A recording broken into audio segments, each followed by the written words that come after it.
நீ பட்ட அவமானத்தை அப்படியே சேர்த்துவே. அது எங்கேயும் போகாது.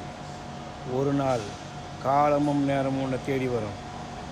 அந்த அவமானத்தை வச்சு செய்யக்கூடிய எண்ணம் வரும்போது அன்றைக்கி நீ யாருன்றதை சொல்லு.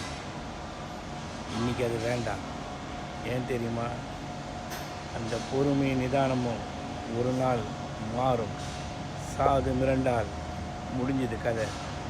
நீ யாருக்காக வாழல, உனக்காக வாழ்கிறது மட்டும்.